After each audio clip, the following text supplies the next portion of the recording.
Welcome to VS news. నేను మీ నాగి. జబర్దస్త్ ద్వారా popular అయిన భామల్లో క్రేజీ బ్యూటీ రీతు చౌదరి ఒకరు.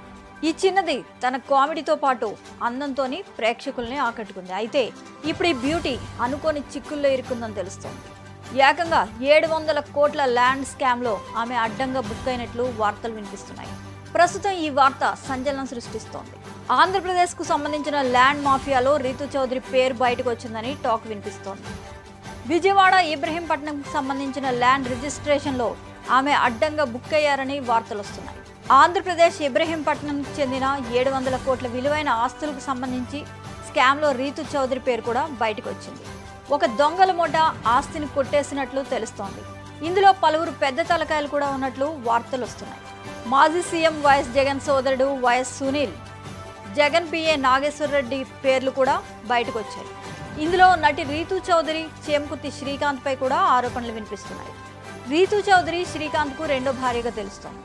కిడ్నాప్ చేసి గోవాలో బంధించి బలవంతంగా 700 కోట్ల ఆస్తులను రిజిస్టర్ చేయించుకున్నట్లు సబ్ రిజిస్టర్ ధర్మసింగ్ ఏపీ ముఖ్యమంత్రి చంద్రబాబు నాయుడికి ఫిర్యాదు చేశారని తెలుస్తోంది. అయితే కేసు కూడా నమోదైనట్లు సమాచారం.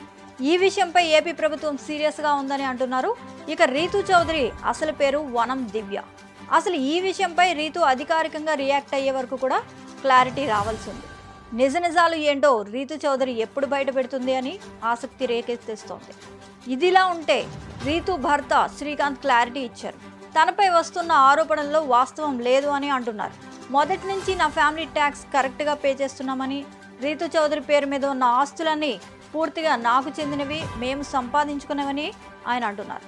అలాగే నేను ఎవరికి బినామీని కాదు, నాపై వస్తున్న ఆరోపణలన్నీ అవాస్తవం అని అంటున్నారు శ్రీకాంత్. చూడాలి అసలు నిజాలు ఎప్పుడు బయటపడతాయని. Stay tune to VS news.